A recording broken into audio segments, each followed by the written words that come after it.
Hey everybody, and welcome to another JASP tutorial. In this one, we're going to continue our reliability analysis module, and we are going to talk about the intra-class correlation coefficient. Not too involved in this video, nothing too crazy. We're actually going to use the same inter-rater reliability data that I used in the previous video for the rater agreement function in the reliability module. So let's go ahead and open up that data.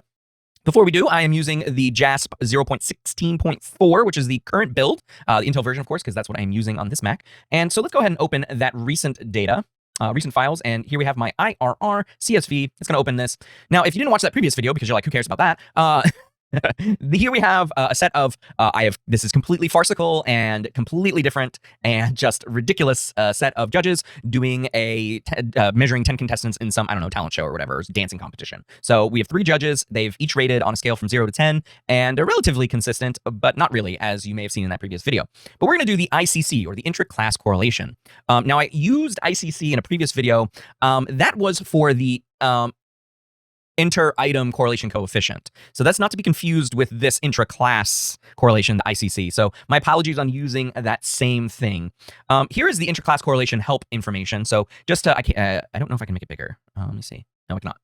No, I can just copy. Reload, save page source. Sorry, I cannot make it bigger, but just to tell you what it is. So it was from Fields 2012, the ICC is a correlation coefficient that assesses consistency between measures of the same class. So what are classes? Well, they are different values of the same dependent variable, okay? So different measurements of the same dependent variable. So Shrout and Fleiss distinguish between 6 different ways of calculating the ICC based on different designs. They are identified by different values for A and B in ICC A, B.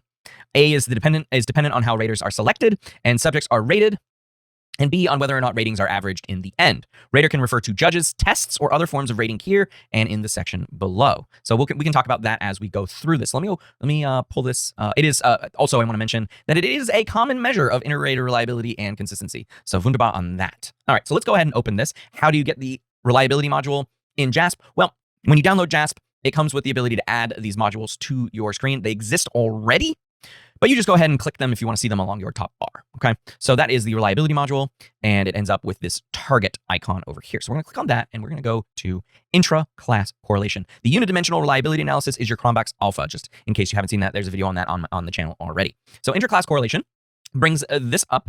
Again, nothing too crazy, and I'll bring back the help file. Again, you can get the help file by clicking on the I button here, okay? That's a good way to refresh yourself as you go through this, okay? All right, so variables, we're going to put our 3 judges in, and I knew I was going to click on that. It was going to disappear, so don't worry. I have the ability to bring it back. Okay, so it'll already do things as I put this in. So I'm not going to change anything yet, so don't worry about that. I put the 3 judges in. Ignore the output for a second. Let's talk about how we input stuff here. All right, so the variables are in here as the judges. We don't want contestant in there. That's not necessary. Our contestants are not actual data. They're just a numerical piece of information to distinguish different contestants. So the variables columns compute the ICC for. So we have 3 judges. We want to compute our intraclass correlation value for them. Each variable corresponds to 1 rater with different rows corresponding to different subjects being rated. That's our contestants, okay? Each subject is rated by, and then we have a choice here. It's a radio button. You have to determine which one works here, and they are all mutually exclusive because that's how the point estimate is calculated. So the first one is a different rater. So each subject is rated by a different rater. So they're randomly selected. So what does that mean? Each subject is rated by a different rater. Raters are selected randomly. So you have a pool. This would be if you have a pool of raters, and each subject is rated by 3, and they get 3 random raters from a pool of, let's say, 10 raters, right? So this corresponds to a 1B in accordance with the Shrout and Fleiss 79 paper. We'll get to that in a second. Now, the next one is the same set of randomly selected raters or tests, right? The same set of randomly selected raters. So what does this mean? A random sample of K raters rate all subjects. So this would correspond to 2B in Shrout and Fleiss. Okay, so it would be if like everyone got K raters, but they all rated every single person. So it's slightly different from a different rater randomly selected, okay? And then the same fixed set of raters is the final one, the same fixed set of raters or tests, okay? Fixed set of raters for all subjects. These are all the raters of interest, and there is no generalization to a wider population. Corresponds to ICC 3B from Shrout and Fleiss, okay? Now, there is no generalization to a wider population of raters. It's very important that I wish I added that there. No generalization to a wider population of raters. Of course, we are trying to generalize to a greater population of people in a population for our ICC, but this is for a wider population of raters or judges or tests. Okay, so So which one are we choosing for this data? Well, because I have 10 contestants and they were all rated by all 3 judges, I'm going to choose the same fixed set of raters because that's who they were, okay?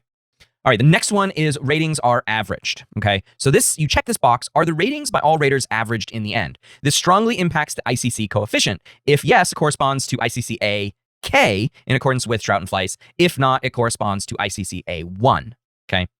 So what are we doing here? Well, are the ratings themselves averaged? And the answer in this data set is no. They are not average. They are single instant ratings, okay? So we don't average them across the ratings, or we don't average them across judges, or we don't average them across a set of tests or anything like that. There's no averaging in this data set. If we go to the data set, these are just whole numbers. Judge 3 rated the performance of contestant 1 as a 6 out of 10. That's how that works there. Finally, actually, I need to bring back the module. There we go. Finally, so this would be A1, and you can see here that we've got the 3 and 1 because we've got 3 and 1 replaces B. Isn't that cool? And then we can ask for the confidence, 95% confidence interval, although you can change it, okay? And that is for the ICC and the size, right? And when you report this, as you can see, whether a confidence interval should be reported, the idea here is that you never just report your point estimate, that you include the lower and upper confidence interval values.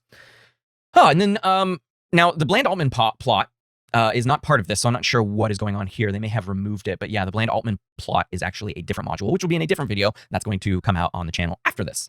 But it creates a table, so we'll come back to that. So let's talk about the output here because Cicchetti, sorry. So let's talk about the data here. So Cicchetti, there we go. Cicchetti, 1994 gives you an interpretation set of guidelines for the ICC, and that's so part of the reason why I wanted to do that here. So this is 1994. We also have a 2016 Koo and Lee.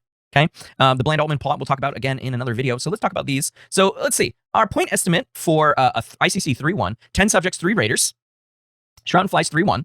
Point estimate of 0.185 with a lower bound negative 0.166 and an upper bound of our confidence interval as 0.635. So our confidence interval contains 0.